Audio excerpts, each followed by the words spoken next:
And we are back here with another video today. Today, we are looking at the Wisconsin Badgers and their 2026 season, then the fourth year of the Luke Fickell experience.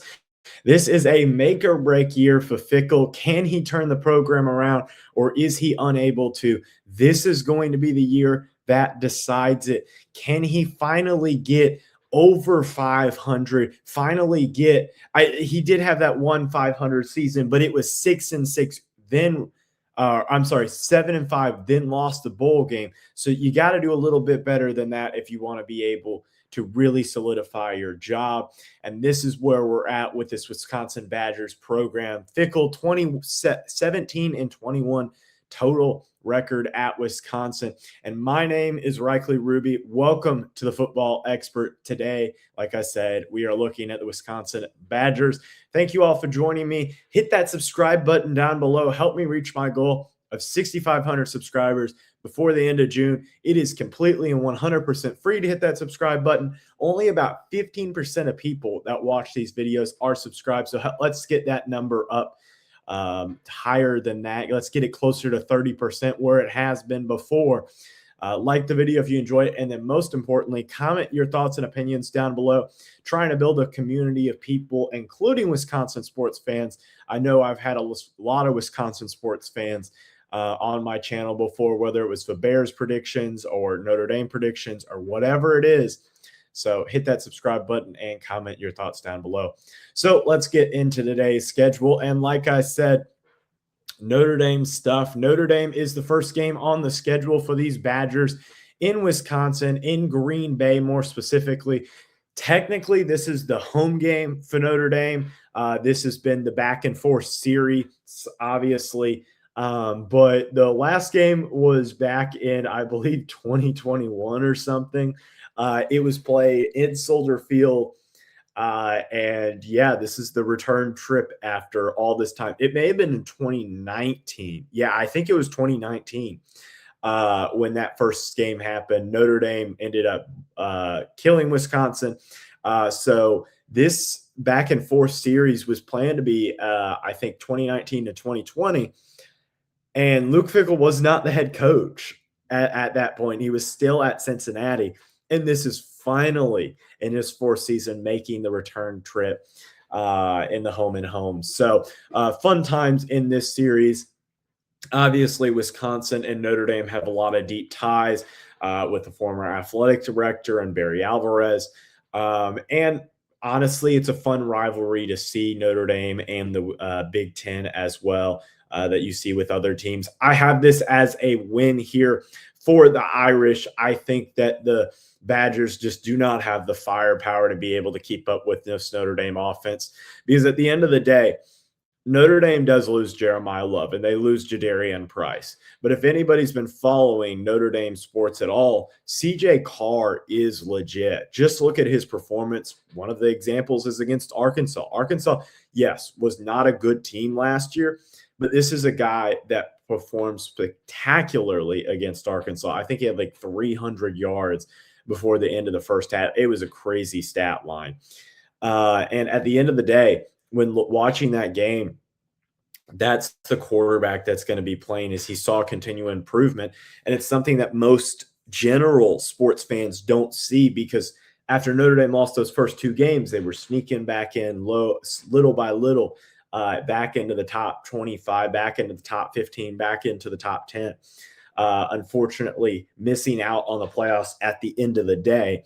But I think that this is a win for Notre Dame. I think that Notre Dame is just in a better position than Wisconsin is in at the end of the day. Then Wisconsin has a home game this time against Western Illinois. And I think that this is going to be a very interesting environment because I think that this will be a win here. But I think that you gotta make a statement. This cannot be a close game. You cannot allow this to be a game that's back and forth or that's close or whatever it is. You can't allow that. You got to have an easy win here against a bad FCS school. Then you have a home game against Eastern Michigan. Eastern Michigan, a very interesting program right now, had a good year last year. So I'm very intrigued to see what will happen with this Eastern Michigan team. Again, you can't let this be a close game, but I think it will be a lot closer than a lot of Wisconsin fans want to look at. I know that last year was not a year that you wanted to look towards at the end of the day. I know that there were a lot of back and forth in that environment, but don't be surprised if Eastern Michigan hangs around a lot more than they should. So look for that. We'll see what ends up becoming the case in that scenario. Then a road game against Penn State. I have this as a loss. I know it's the first year for Matt Campbell, and I know he had a lot of pieces leave with James Franklin or to other universities, and the recruiting class was very subpar from high school level. But at the end of the day, Matt Campbell was able to bring a lot of transfers from Iowa State, and I think Iowa State's a better program than Wisconsin's been. I think that Iowa State's in a better position. And I think that Beck at quarterback is just a better quarterback than Colton Joseph, the Old Dominion transfer who's now at Wisconsin. And I think that this Wisconsin team, to be completely honest, and Wisconsin fans can let me know if they think I'm wrong, but I just don't know about this running game. I know that this running game has a lot of important factors to it, but here's the thing. The top running back for Wisconsin, the transfer from Iowa State, I should point out, Abdul Sami III, and I'm sorry if I'm saying that wrong at all, but he had about 700 yards last year, 5.2 yards a carry. He is a loss there for Campbell going to Wisconsin. But to be frankly honest, I think this does advantage Campbell because I think that he will know Sammy. I think that he will know him as a player, and I think that that will give the advantage to Campbell. I know that it can be vice versa, and knowing the playbook of Campbell and what that will look like offensively and what it will look like defensively. But we will see. But at the end of the day, I think that Penn State is the more talented team.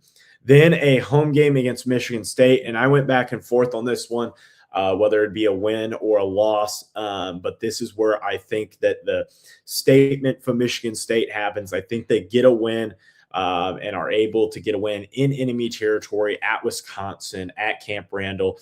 And this is where I think it starts to collapse, ladies and gentlemen. There's a bye week after that and a road game against UCLA. I'm going to favor the Bruins here. Again, these two games, Michigan State at home and UCLA on the road, I went back and forth with because if I had them losing both of these games, the remaining part of this schedule is incredibly difficult. So I think that you got to be able to win these games if you want any chance at building momentum, because I do think you have a chance to build some momentum here in the early part of the season. If you get a win against Penn State and a win against Michigan State and a win against UCLA, well, then you're 5-1 going against USC at home. Let's say you get a win there and maybe you lose to Iowa, but then you can beat Rutgers and play at Maryland and possibly get a win as Mike Locksley struggles later on in seasons. Like if you can get on a roll, I think it makes Wisconsin's schedule easy. But the problem is I just don't see him getting on a roll here. I think the Bruins continue to stop that momentum of Fickle. And now this team is already at 2-4. And then they're heading at home to play USC. And I think USC and Jaden Mayava and Lincoln Riley, the offensive dynamic that's going on there. I just don't know if Fickle just doesn't have the defenses that he had at Cincinnati, to be frankly honest. I think his Cincinnati defenses are better than the Wisconsin defenses. And Wisconsin should have better recruitment and more money and all these things.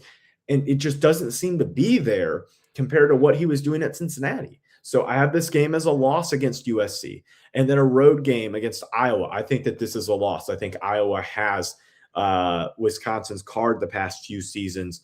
And I think that they're going to continue to do so and continue to win a game like this. Like last year, it was a 37-0 blowout at home. You can't be doing that. You just can't be doing that. Then a home game against Rutgers. I have this as a loss. To be honest, I think at this point, after the Iowa game, if it's another blowout, I could see Fickle getting fired here. And this is kind of the reason I have the loss against Rutgers. I think that they're not able to rebound there.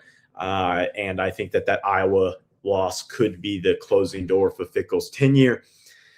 So loss. Then at Maryland, I have this as a loss as well. Like I said, Loxley could also be fired at this point in the season. But I think Loxley has a better chance of being a coach at this point in the season because he gets off to hot starts and then cools off later on in the season. So I have this as a loss. But at the end of the day, I could see this game going either way, especially if both coaches are fired. It'll be a very interesting game. Then road game against Purdue. I do have this as a win just because I think the situation at Purdue is just dire. They are 2-10, not playing well at all. I have this as a win for Wisconsin as a get-up game, possibly to try to play for the interim head coach and to see if he can keep the team together. And then finally, a home game against Minnesota, obviously playing for the Paul Bunyan Axe in a very important game. And I have this as a loss. I think that Minnesota, at the end of the day, is a team that really, really struggled to be able to score offensively in that game last year. But the problem is that Wisconsin also really struggled. And so I'm going to favor PJ Fleck. And even though this team last year had a couple of really close ranked wins against Wisconsin and against Illinois at the end of the season, the problem is that I just see so many red flags with this team from Fickle that if things don't go right at the beginning, then it could fall off a cliff. Like I have this team going 3-9, only getting a singular win in conference play, going 1-8 in conference play. And that's going to wrap up today's video. So let me know what your thoughts are, Wisconsin fans. If Fickle does get fired, who would you like to be the next head coach at Wisconsin? As always, hit one of the two videos down below. One will be a podcast of all of my college football predictions, all 29 of them. Hit the subscribe button up here as well. And as always, hope you have a great rest of your day. Bye, guys.